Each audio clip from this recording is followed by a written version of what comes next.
Hey guys, Gaia here.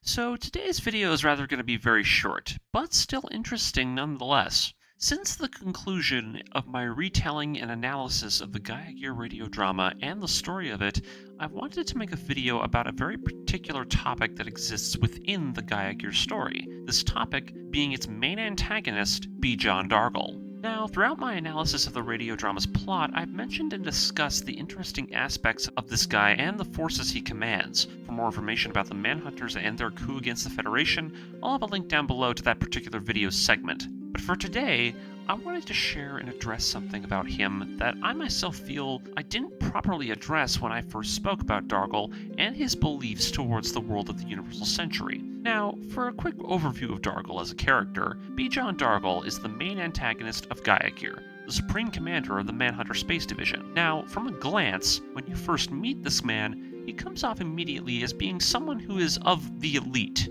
Many keen Gundam fans will often liken him to the Earthborn elite of the Federation. However, Dargle isn't exactly that kind of man. He does exude an aura of intelligence and superiority, but he is not an Earthnoid.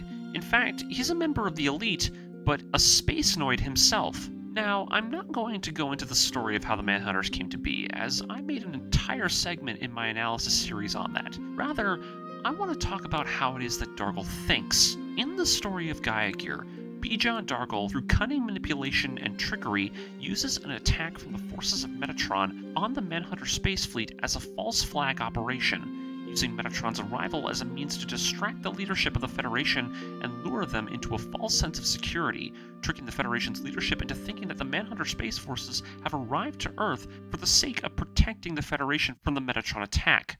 This is, of course, all a lie, so that Dargle may use this false hope as his means to sneak in and usurp control of the Federation when all their backs are turned. Now, why is it that Dargle is doing this? Well, Bejon Dargle throughout the story makes reference to his own personal quest, his personally created Earth Reverse Immigration Plan, a plan to return humanity to the planet Earth, so that the Manhunters can collectively work with the people of the world to save the planet from its dying and polluted state. Now, it sounds like a noble cause. Save the planet? Sounds good. However, Dargle himself is also a man of vanity. He himself dreams of becoming a ruler, much like the kings of old. Throughout Gaia Gear, his plan is opposed by the views of our protagonist, Afranche Char, who believes in the fundamental principles of the Newtype myth, the one we Gundam fans know all too well.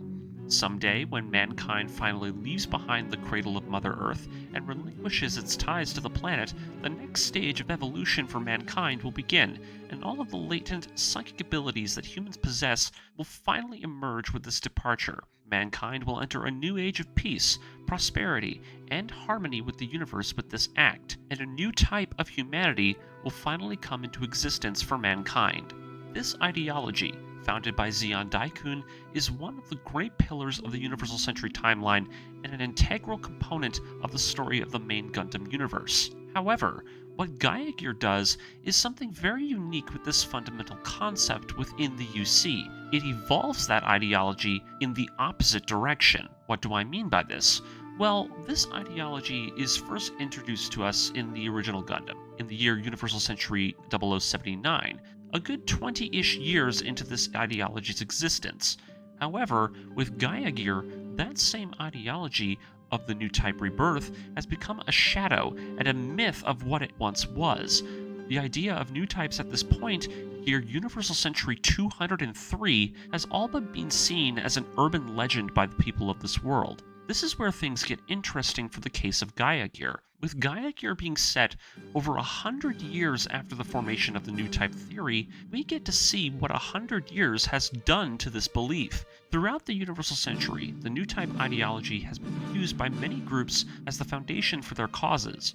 Zeon saw themselves as superior, as being the chosen people that would be the ones to help forge this path into the stars, as Zeon foretold. The Aeug saw what Zeon's ideology and its desires truly were supposed to achieve for the people: independence and the right to govern themselves. Many of the factions in Gundam have been heavily influenced by this ideology and the hopes that this belief gives to the people. But in Gaia Gear, over 100 years have passed since those days. The hope that the Newtype theory would be the key to understanding the next stage for mankind. Now, With the state that things are going in Gaia Gear, those same beliefs have almost lost their meaning. Bejon Dargle is the leader of the Manhunters, and his forces are comprised of a vast quantity of space noids. Space noids who have lived and have been raised by generations before them on ideals based on that Newtype myth. But with 100 years going by, and with the independence of the space noids never being achieved, the very thing that the Newtype theory requires in order for it to work, this belief that space is the destiny of mankind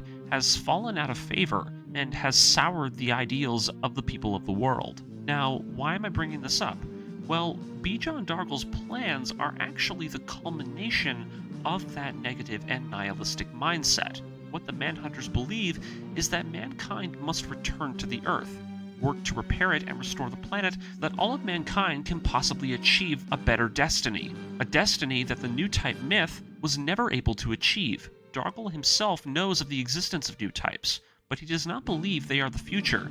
Because the fact that the Newtype myth has led to so many of the most tragic and devastating events in human history, what Dargle is doing is the exact counter-reaction to what the Newtype myth has brought.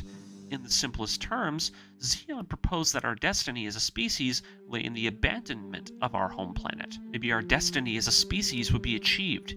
But with Dargle, it's the natural yet negative reaction to what that belief has wrought. If mankind has moved a vast majority of its population into space, and has lived up there for 200 years with nothing getting better, then maybe perhaps Zeon was wrong.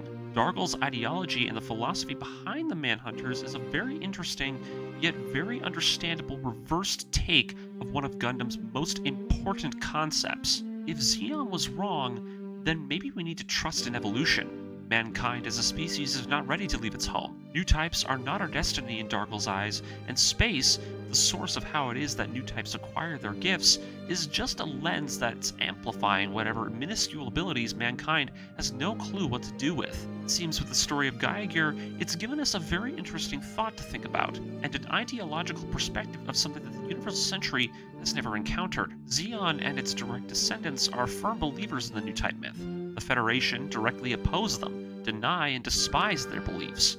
But the Manhunters, who've seen what both views have done to this world, understand that myth and chose to do something different. Because as with what they've seen with that struggle between those two sides that have clashed for almost 2 centuries with no winner ever emerging, then maybe if those viewpoints don't work, then maybe the Manhunters shall be the ones to forge that better path, one that breaks the cycle and ends this belief once and for all that humanity can somehow change. Because to them, all that those beliefs have ever done hasn't changed anything. Anyways, that's it for this video. I felt like doing this smaller video after answering a couple of comments a while back as to what the whole deal is with the Manhunters. I hope you liked this little dissection of the Manhunter philosophy, and I hope you enjoyed the other videos on Gaia Gear that I've put out in the past. I'm still working on my post-mortem video and the script for Sentinel, but for now, I just wanted to share my thoughts on one of the most intriguing aspects about Gaia Gear's main villains. Seriously, rather than making the Manhunters another iteration of the Earthnoid elite, Gaia Gear did the coolest thing and actually created a new and a very understandable ideological de-evolution of the Newtype myth. This concept itself is one of the very reasons I really think the Manhunters are such an interesting concept for a villainous faction. Anyways, that'll be it for this video. Tune in next time where I finally give my final thoughts on the Gaia Gear radio drama and discuss some interesting things I've learned while discussing and dissecting it with all of you. Remember to like, comment, and subscribe, turn on the notification bell to make sure you're caught up with my videos, and this is Gaia Gaius, signing off. Bye!